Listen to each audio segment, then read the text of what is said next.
story of a man named Stanley. Stanley worked for a company in a big building where he was employee number 427.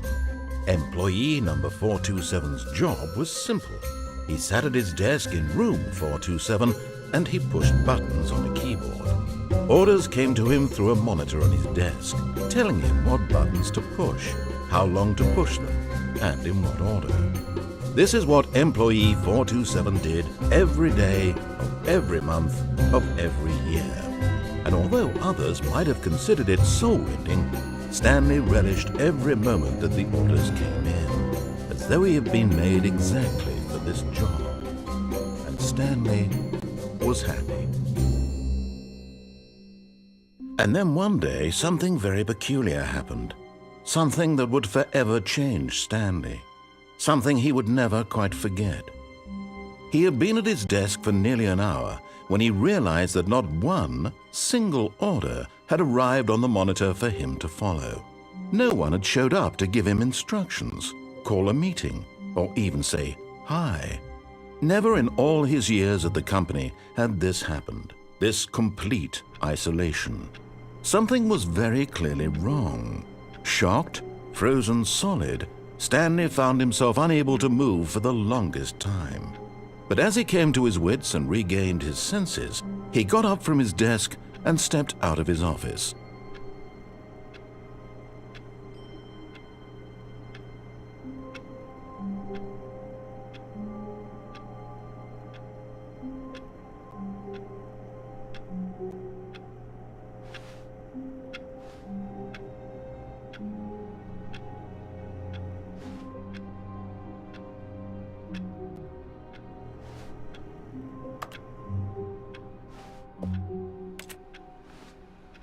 All of his co-workers were gone. What could it mean? Stanley decided to go to the meeting room. Perhaps he had simply missed a memo.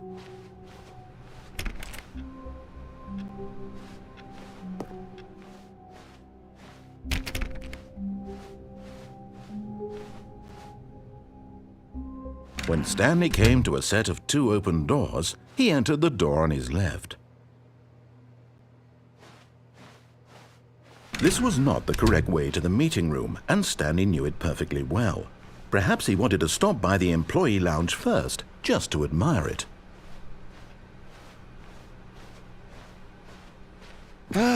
Yes, truly a room worth admiring. But eager to get back to business, Stanley took the first open door on his left. Stanley was so bad at following directions, it's incredible he wasn't fired years ago.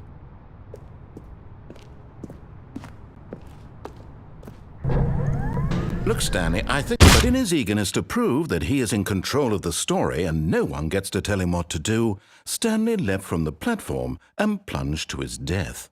Good job, Stanley. Everyone thinks you are very powerful. Stanley, I think perhaps we've gotten off on the wrong foot here. I'm not your enemy, really, I'm not. I realize that investing your trust in someone else can be difficult, but the fact is that the story has been about nothing but you all this time. There's someone you've been neglecting, Stanley. Someone you've forgotten about. Please, stop trying to make every decision by yourself. Now, I'm not asking for me, I'm asking for her. This is it, Stanley. Your chance to redeem yourself, to put your work aside, to let her back into your life. She's been waiting.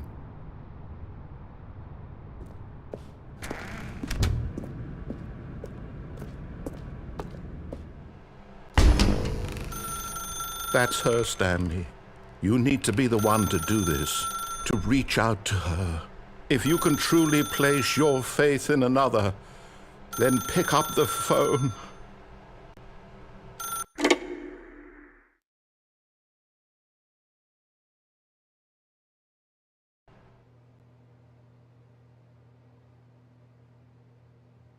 Oh, Stanley, is that you? Hold on, sweetie. Sorry to keep you waiting. I'm just pulling the bread out of the oven. All right. Okay, there we go. All right, now, I want you to come in and tell me all about your day. Gotcha. Oh, come on.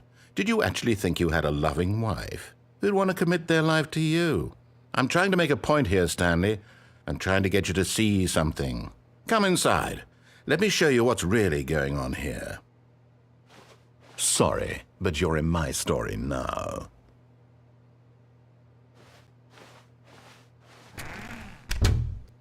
This is a very sad story about the death of a man named Stanley.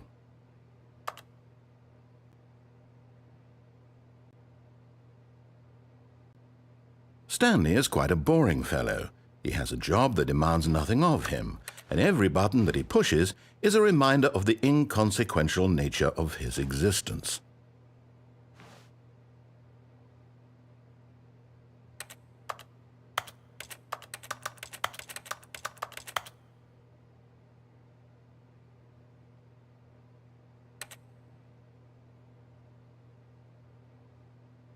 Look at him there, pushing buttons, doing exactly what he's told to do. Now he's pushing a button. Now he's eating lunch. Now he's going home. Now he's coming back to work. One might even feel sorry for him, except that he's chosen this life.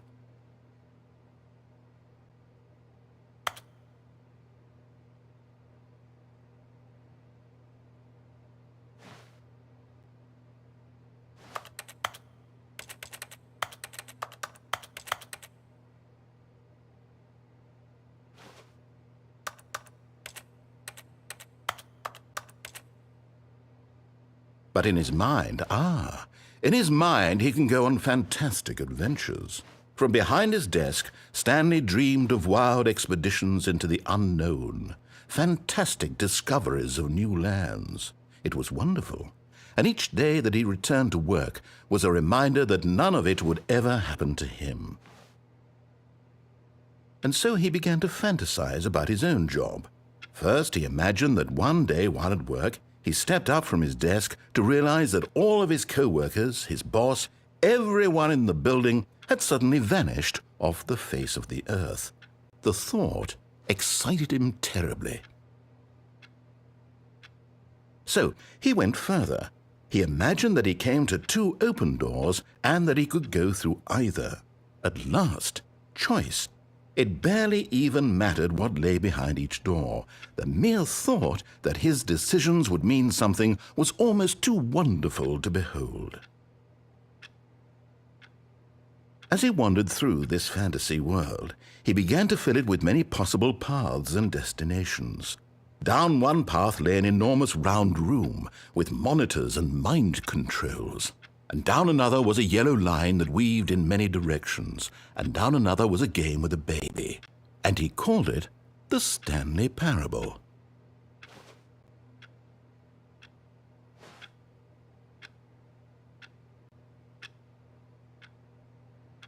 It was such a wonderful fantasy, and so in his head he relived it again, and then again, and again, over and over, wishing beyond hope that it would never end, that he might always feel this free. Surely there's an answer down some new path, mustn't there be? Perhaps if he played just one more time. But there is no answer. How could there possibly be? In reality, all he's doing is pushing the same buttons he always has. Nothing has changed.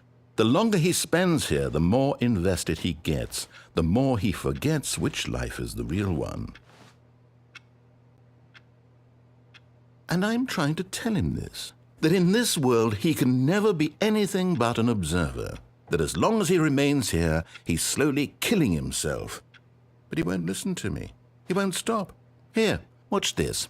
Stanley, the next time the screen asks you to push a button, do not do it.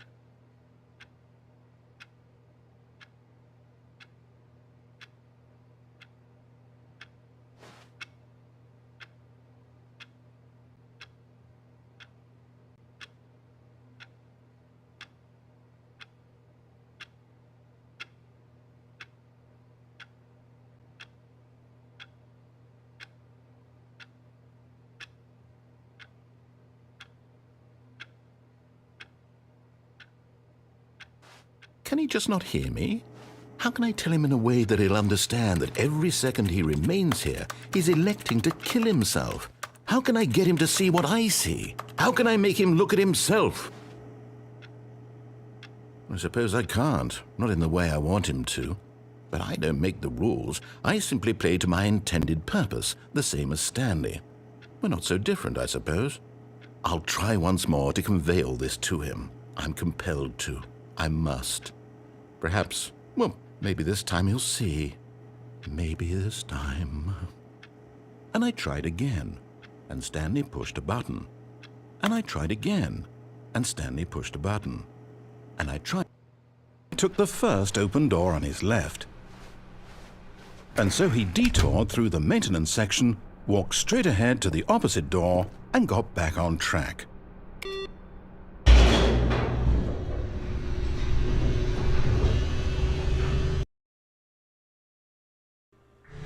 But Stanley didn't want to go back to the office. He wanted to wander about and get even further off track. So now in order to get back, he needed to go, from here it's, left.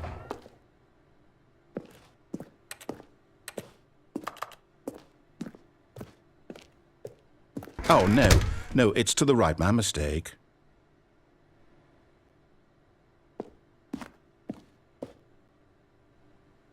No, not the right. Why would I have ever said it was to the right? What was I thinking? It's clearly... Oh dear, would you hold on for a minute, please? Now, let's see. We went down right, left, down, left, right. Yep, okay, yes. I've got it now. This story is absolutely, definitely this way.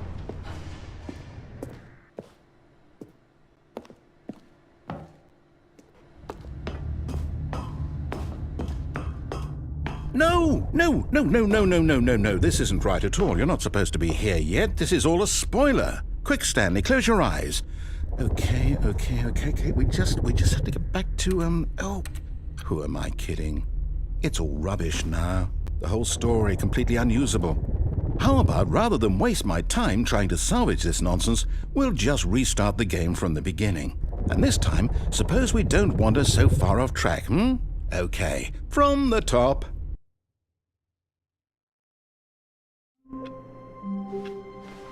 All of his co-workers were gone. What could it mean? Stanley decided to go to the meeting room. Perhaps he had simply missed a memo.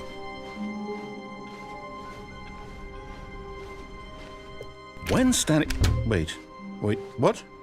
No, I restarted. I swear I definitely restarted the game over, completely fresh. Everything should be... Oh, did something change? Stanley, did you change anything when we were back in that room with all the monitors? Did you move the story somewhere or... Hold on. Why am I asking you? I'm the one who wrote the story. It was right here just a minute ago. I know for sure that it's here somewhere. Okay, then. It's an adventure. Come, Stanley. Let's find the story.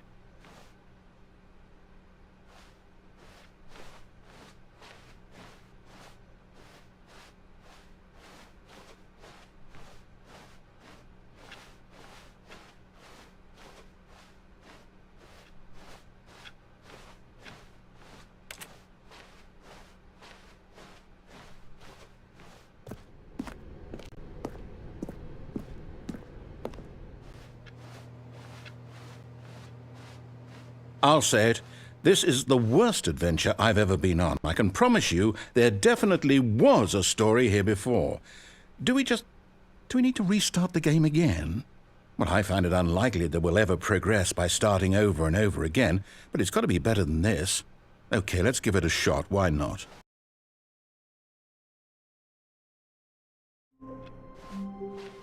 All of his co-workers were gone. What could it mean? Stanley decided to go to the meeting room. Perhaps he had simply missed a memo.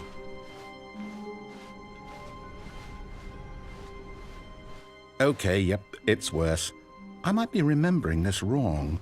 It's possible the story is back where we just came from. Why don't we go back the other direction and see if we missed anything?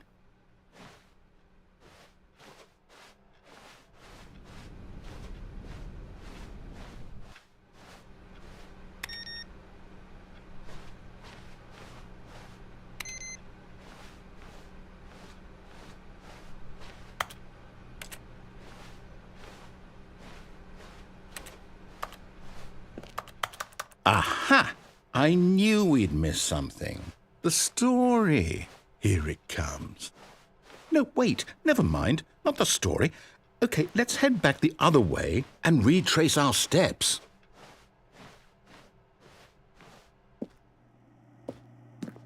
Now this... Well, I'll be honest, I don't recognize this place at all. Is this the story? I don't think so. I can't quite recall, but I believe my story took place in an office building. Is that correct? Do you remember, Stanley? Well, do you know what? Since I've completely forgotten what we were supposed to be doing, how about this? You win! Congratulations! I know you put in a lot of hard work, and it really paid off, so good job. Oh, no, I don't feel right about this at all.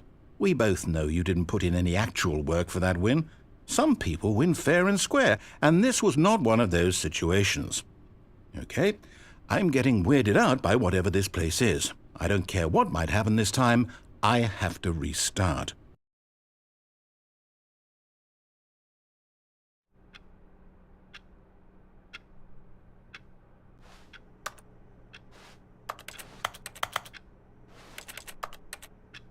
All right, I've got a solution. This time, to make sure we don't get lost, I've employed the help of the Stanley Parable adventure line.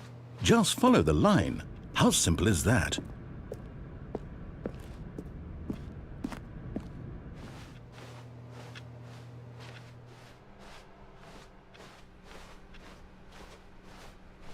No, I'm down. We're leaving it up to the line from now on.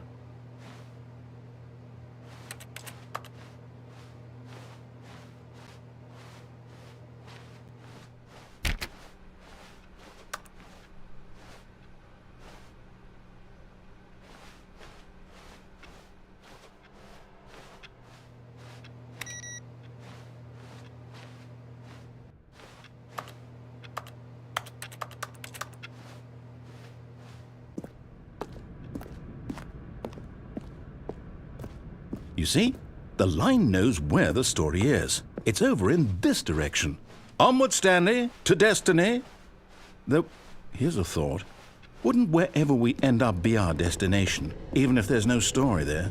Or to put it another way, is the story of no destination still a story? Simply by the act of moving forward, are we implying a journey such that a destination is inevitably conjured into being via the very manifestation of the nature of life itself? Whoa. Hang on. That got a bit weird back there. Well, I'd like to apologize. Not sure where I was going with all that. You know what? I think what we need right now is a bit of music to lighten the mood.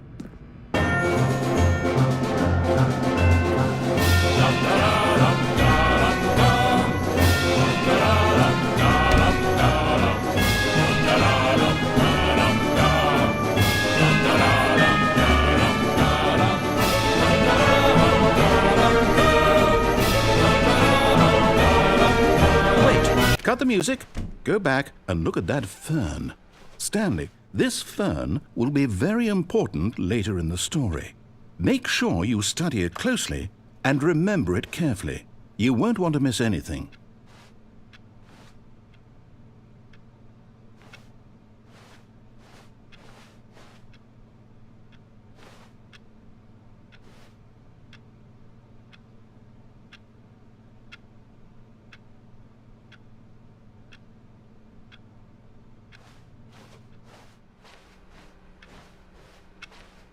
Wait, what? We're back at the office? No. Line, you do know we're looking for the Stanley Parable, right? The story? Is any of this ringing a bell?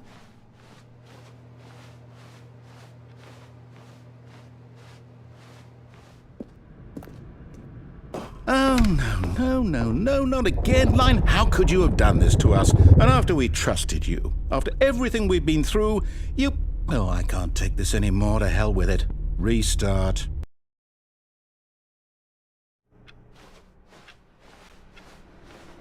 You know what, Stanley? I say forget the adventure line. What's it ever done for us? We're intelligent people, right? Why can't we make up our own story? Something exciting, daring, mysterious. Ooh, this all sounds perfectly doable. Why don't we simply start wandering in, well, I don't know. How about this direction?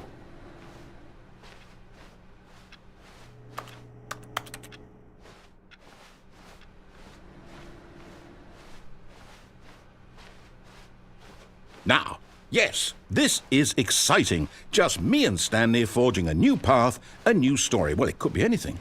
What do you want our story to be? Go wild. Use your imagination. Whatever it might be, Stanley, I'm ready for it.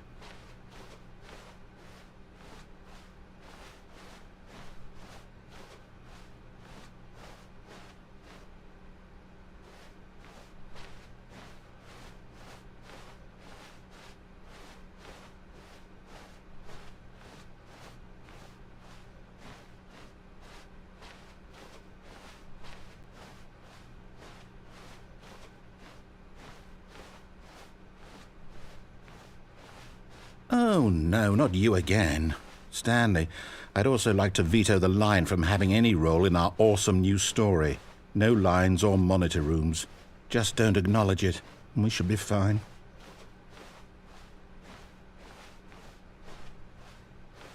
Ah, a choice. We get to make a decision. From here, the story is in our control. How important we mustn't squander the opportunity. In fact, I believe I need a minute to think here. Just walk in circles for a minute. Okay, so I know that each door has to lead somewhere, which means that somewhere, the place where we're trying to go, there must be a reverse door that leads here. And that in turn means that our destination corresponds with the counter-inverted reverse door's origin. So starting from the right, let us ask, will taking the right door lead us to where we're going? And since the answer is clearly yes, then by all accounts, the door on the right is the correct one. Another victory for logic. Come, Stanley, our destiny awaits.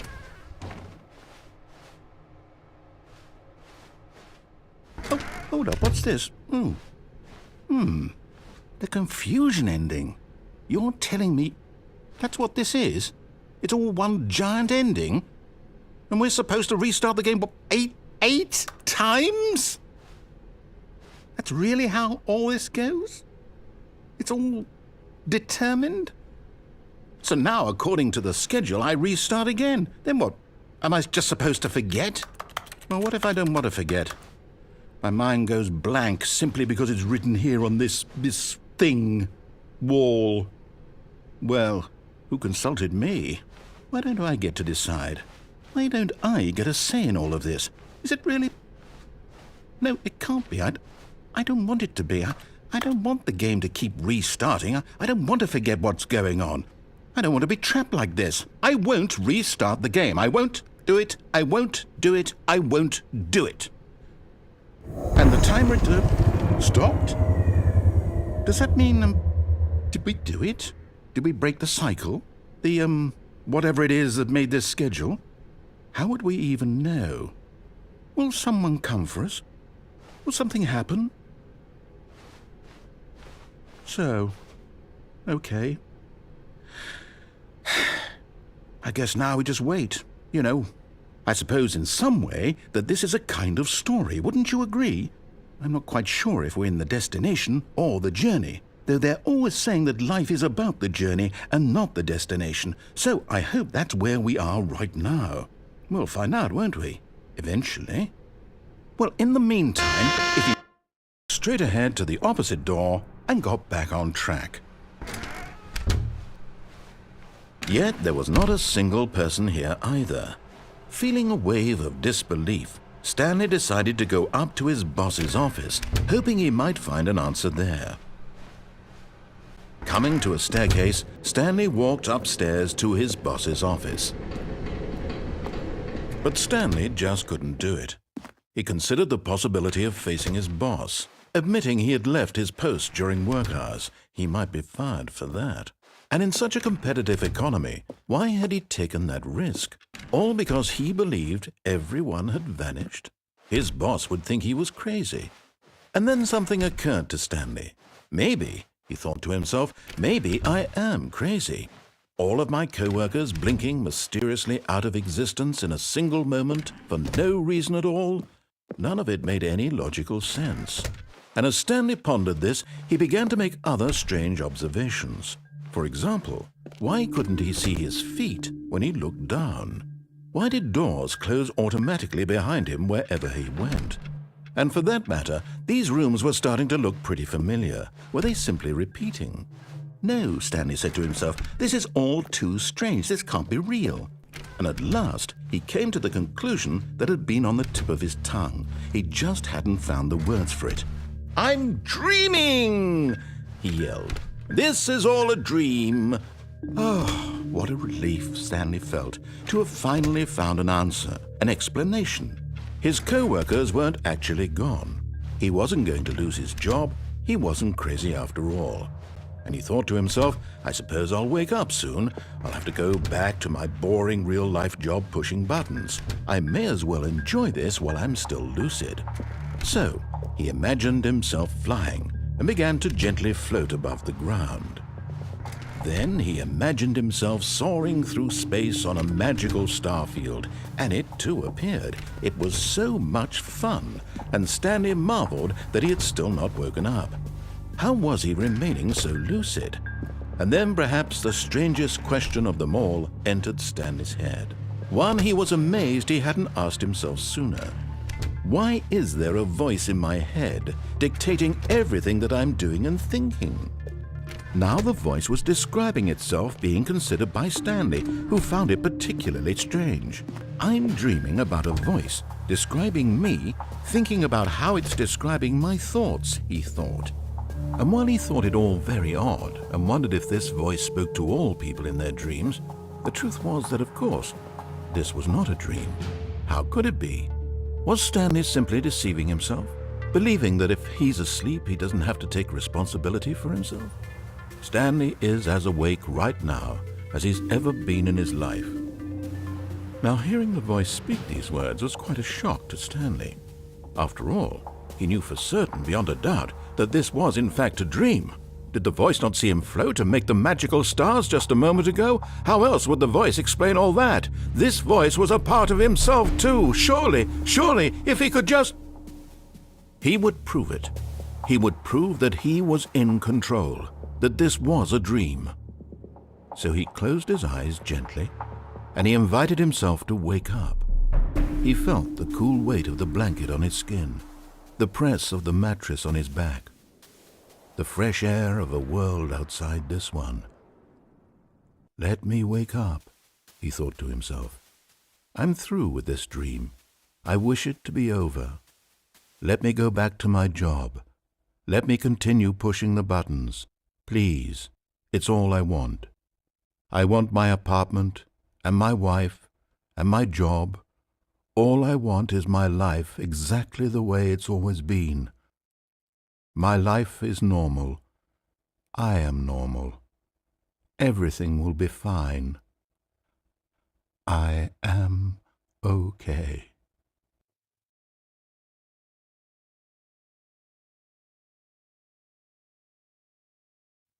Stanley began screaming. Please, someone, wake me up. My name is Stanley.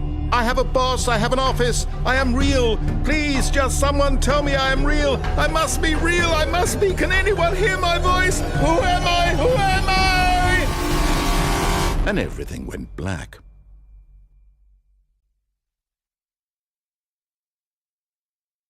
This is the story of a woman named Mariella. Mariella woke up on a day like any other. She arose, got dressed, gathered her belongings, and walked to her place of work. But on this particular day, her walk was interrupted by the body of a man who had stumbled through town talking and screaming to himself, and then collapsed dead on the sidewalk. And although she would soon turn to go call for an ambulance, for just a few brief moments she considered the strange man. He was obviously crazy. This much she knew. Everyone knows what crazy people look like. And in that moment, she thought to herself how lucky she was to be normal. I am sane. I am in control of my mind. I know what is real and what isn't. It was comforting to think this, and in a certain way, seeing this man made her feel better. But then she remembered the meeting she had scheduled for that day, the very important people whose impressions of her would affect her career, and by extension, the rest of her life. She had no time for this, so it was only a moment that she stood there, staring down at the body. And then she turned and ran. To a staircase, Stanley walked upstairs to his boss's office.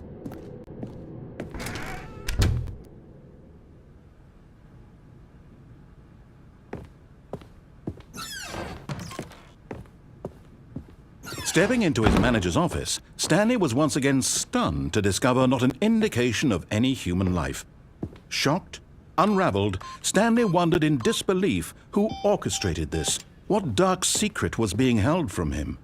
What he could not have known was that the keypad behind the boss's desk guarded the terrible truth that his boss had been keeping from him. And so the boss had assigned it an extra secret PIN number. 2845. But of course, Stanley couldn't possibly have known this. Yet incredibly, by simply pushing random buttons on the keypad, Stanley happened to input the correct code by sheer luck. Amazing. He stepped into the newly opened passageway.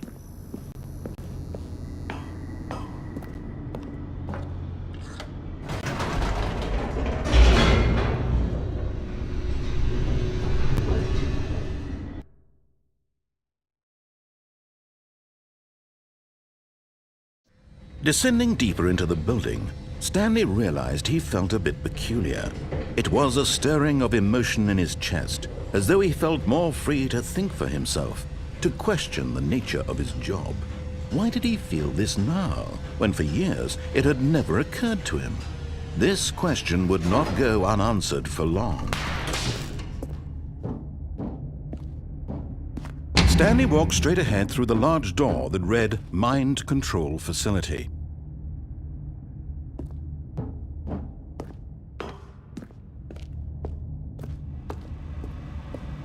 Although this passageway had the word escape written on it, the truth was that at the end of this hall, Stanley would meet his violent death.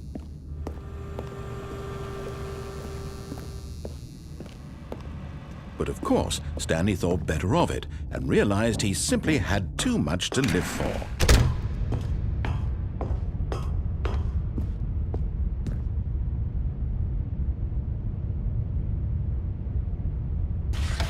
The lights rose on an enormous room packed with television screens. What horrible secret did this place hold? Stanley thought to himself. Did he have the strength to find out?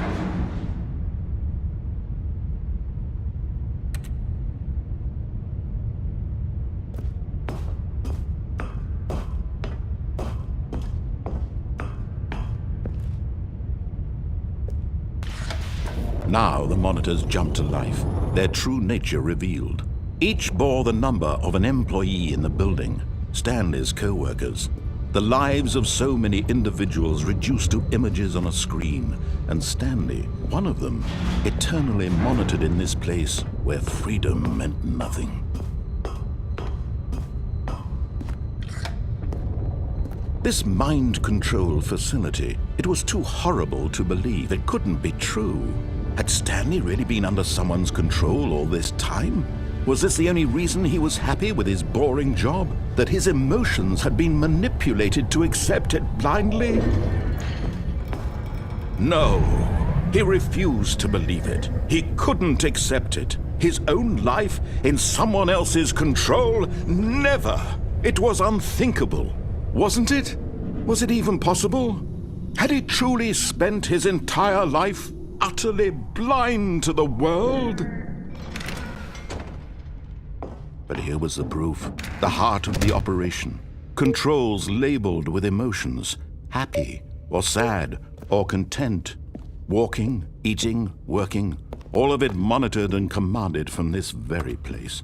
And as the cold reality of his past began to sink in, Stanley decided that this machinery would never again exert its terrible power over another human life. For he would dismantle the controls once and for all.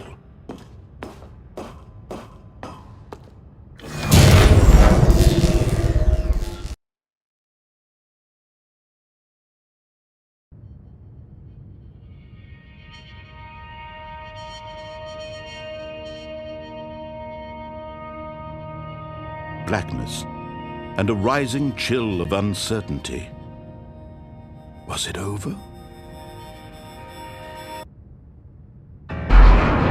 Yes! He had won! He had defeated the machine, unshackled himself from someone else's command. Freedom was mere moments away. And yet, even as the immense door slowly opened, Stanley reflected on how many puzzles still lay unsolved. Where had his co-workers gone? How had he been freed from the machine's grasp? What other mysteries did this strange building hold? But as sunlight streamed into the chamber, he realized none of this mattered to him, for it was not knowledge or even power that he had been seeking, but happiness. Perhaps his goal had not been to understand, but to let go. No longer would anyone tell him where to go, what to do, or how to feel. Whatever life he lives, it will be his. And that was all he needed to know. It was perhaps the only thing worth knowing. Stanley stepped through the open door.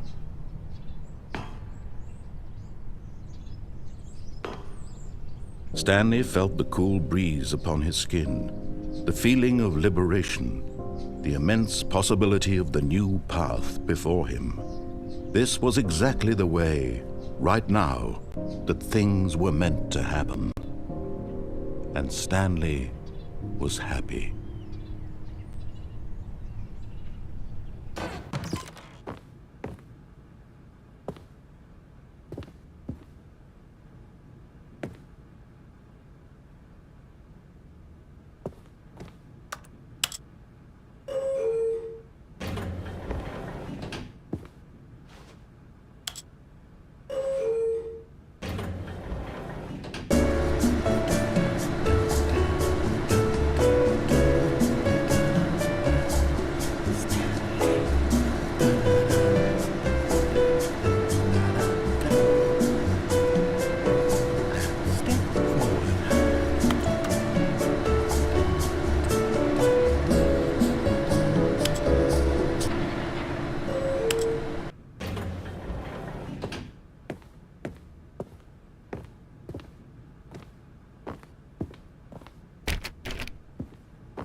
Stepping into his manager's office, Stanley was once again stunned to discover not an indication of any human life.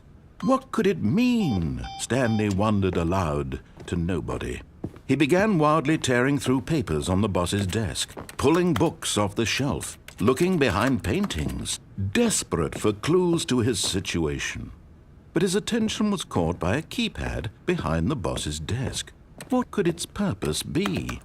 In fact, this keypad guarded the terrible secret that lay buried below his feet. And so the boss had assigned it an extra secret PIN number, 2845.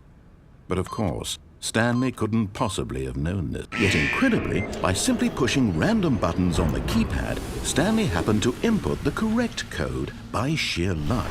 Amazing. He stepped into the newly opened passageway.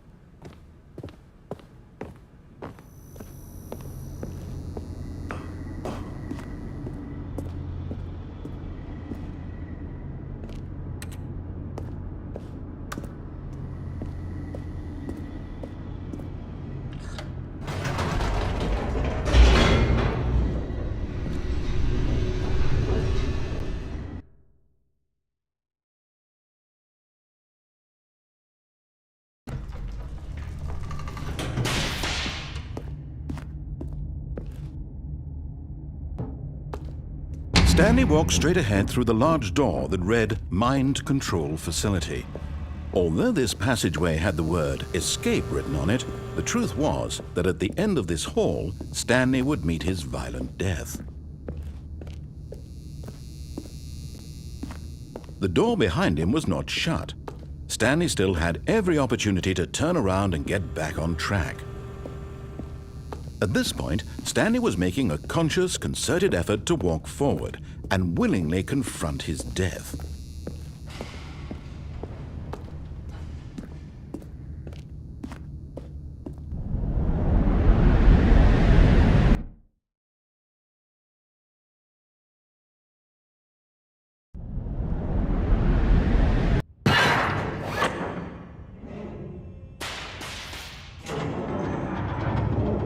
As the machine whirred into motion and Stanley was inched closer and closer to his demise, he reflected that his life had been of no consequence whatsoever. Stanley can't see the bigger picture. He doesn't know the real story, trapped forever in his narrow vision of what this world is. Perhaps his death was of no great loss, like plucking the eyeballs from a blind man. And so he resigned and willingly accepted this violent end to his brief and shallow life. Farewell, Stanley.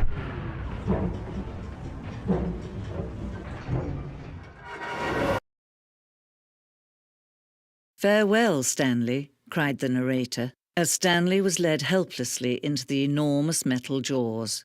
In a single visceral instant, Stanley was obliterated as the machine crushed every bone in his body, killing him instantly.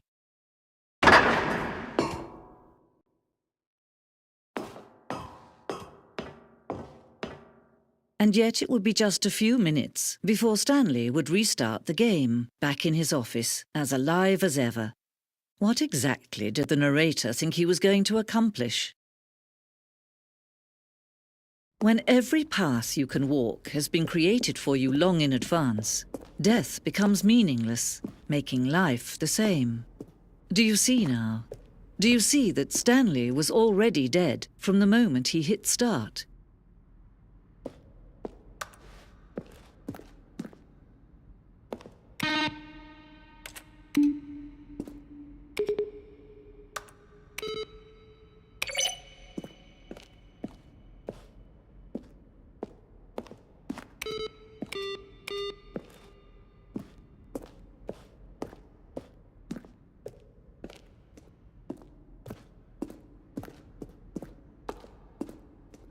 This elevator for sure would get him right back on track to where he was supposed to be in the story.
Oh, look at these two. How they wish to destroy one another. How they wish to control one another. How they both wish to be free.